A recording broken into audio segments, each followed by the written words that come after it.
Hey everyone, my name is Devin Hayes. I'm the owner and founder of Devly Fit, where it's more than just a workout. Today, I'm going to talk to you about mobility matters and how you can strategize for more activity into your life. I am a certified personal trainer, I am a health coach, and I also have my master's in public health from Emory University. And what's not on here is that I'm an aerobics instructor too, so to keep that in my back pocket just in case I need it at any moment. So I am going to leave some time for questions at the end. So if you have any questions along the way, you can go ahead and post them or send me a DM or just post them in the bottom of this video. All right, so let's go ahead and jump in.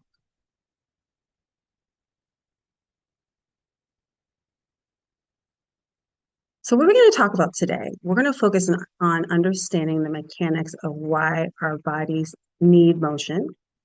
We're going to explore the benefits of increasing activity in your life. And then finally, I'm going to give you some tips on how to integrate more movement into your day. So our bodies were actually made to move. We have something called our musculoskeletal system that works together to produce movement. That's comprised of our nervous system, our muscular system, and our skeletal system. Movement starts with our brain or our nervous system, our command center. Our brain signals electrical impulses down our spinal cord through our peripheral nerves, and then that goes to our muscle, which is our engine. Once it reaches our muscular system, also known as our motor, that generates the force needed to move our bones or our skeletal system, which is the framework. Once we get to our skeletal system, our bones act as structural support and levers for movement. So if you think about it, our bones are levers and our joints serve as fulcrums or pivot points. We also have our connective tissue, which are our tendons. Those are strong cords that attach muscles to bones. And then we also have ligaments, which are fibrous bands of connective tissue that connect bone to bone, providing joint stability. So once we get that feedback from the nervous system to the muscular system and then to the skeletal system, we need actually to have energy to do all of that. So we have to fuel the motion, and then we also have reception. So fueling the motion starts with our cells, our ATP cells, which are just which means adenosine triphosphate. Say that 5 times fast. That's just our main energy currency of our cells and our primary energy source for our muscle contractions. And then, as I mentioned, we need feedback, our proprioception. And that just means our sensory receptors in the muscles and joints are sending constant feedback to our brain, telling exactly where our limbs need to go and in the space to adjust movement in real time. Our brain, our body just works together collectively to move. That's not the arrow. So what happens when we don't move? Well, starting back at our brain, our central nervous system, we have a reduction in blood flow through our brain, which also creates fewer nerve cells. We have a neurotransmitter shift, and that can also create brain fog and fatigue. So if we think about a reduced motor drive, we think about the brain's motor cortex becomes less active, and it leads to a decrease in central motor drives that signals the brain to trigger movement. We also have a reduction in metabolic and secondary effects. So we have our body starts creating an insulin resistance, which I'll talk about in a later slide. We start creating mitochondrial dysfunction and circulatory issues. And all that mitochondrial dysfunction means is that mitochondrial, back to that last slide I talked, we get the energy from the ATP cells. The mitochondria is actually what produces it. So that's our powerhouse of muscle cells, and that generates the ATP. But when we're not moving, it becomes less efficient and it reduces our muscle oxidation and endurance.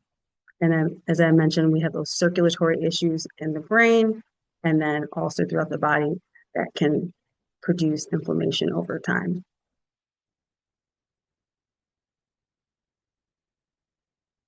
And then we move on to the muscles. That is my specialty.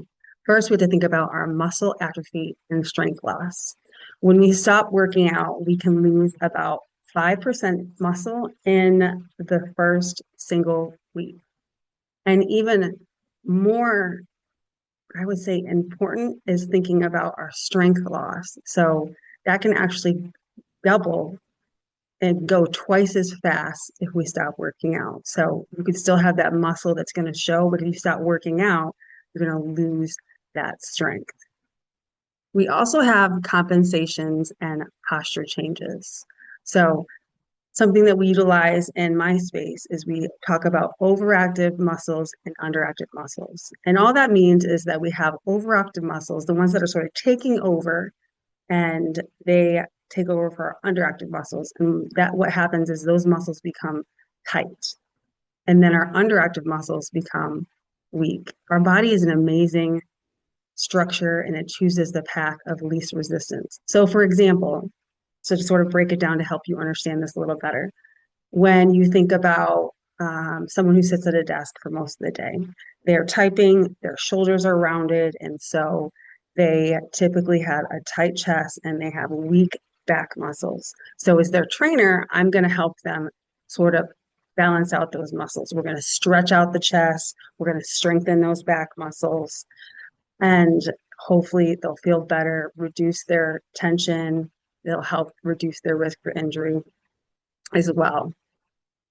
Some other compensations for some folks that sit a lot at a desk. And again, depending on what industry you're in, it depends on sort of what your compensations may be. So, but people who sit most of the day, your hips get tight, your low back gets tight, your core is not activated, your hamstrings get tight, and then your glutes aren't activated. So we really program to help you balance out those muscles. So how do we do that? We're going to lengthen those overactive muscles. So we're going to do that through stretching. Remember when we stretch, we're elongating the muscle and then also releasing your tight muscle through self-myofascial release. So you can do that through a massage gun, foam roller, a massage ball, even with a massage. And so two different things because again, the stretching is just only going to elongate the muscle, which is important, but we also need to release the fascia. So you need to do some of that self-myofascial release as well. If you think about it when you get that massage and it's working out the tension, but then also needing to stretch. We also need to strengthen those underactive muscles. So like I had mentioned before, we have those weaker back muscles. If you're sitting a lot, your glutes aren't being fired. So we need to activate the glutes. So really programming to help you work out those imbalances, like I mentioned before. So you can do that through body weight exercises like push-ups, squats. You can do planks. You can do that through banded exercises. And I'm thinking about the long bands like the plyo bands you see at PT, or even those booty bands can add some resistance. And then finally, strength equipment. If you are utilizing that at your gym or your home gym, these are all different ways that you can strengthen your muscles. So how do our bodies benefit from movement? And I really want to parallel this to sort of what happens when our bodies don't move. We just talked about how we balance underactive and overactive muscles. So that's definitely a benefit because that's going to help you reduce that tension, as I mentioned before, reduce your risk for injury, and just make you feel better overall. Also is going to help us retain our muscle loss as we age. After the age of 30, we typically lose about 3 to 8% muscle each year. And it's going to increase our circulation, not only in our brain, but it's going to increase our circulation through our whole body, including our heart, reducing our risk for heart disease, and just making us feel good, keeping that oxygen flowing. As I mentioned, we talked about how exercise really benefits your brain. It is going to help trigger a series of neurochemicals and structural changes that enhance your cognitive performance. So think about where it's going to help you reduce your risk for Alzheimer's and Parkinson's, and also help improve your mental well-being, sharpen your mental well-being. So it actually helps us produce a protein in um, the brain, and that actually helps us specifically with in the area of the brain called the hippocampus. And that's the brain center for learning and memory. And it also helps us enhance the ability to store and recall information. Movement also strengthens the prefrontal cortex of the brain, which improves our ability to plan, multitask, and resist distraction. I don't know about y'all, but I'm a squirrel's over there. I'm going for it. So, and also I'm going through perimenopause. And so I need all the tricks that I can get to help me with my brain fog. As I mentioned before, it also helps us with our blood sugar regulation by increasing our insulin sensitivity and allowing our muscles to absorb the glucose more efficiently.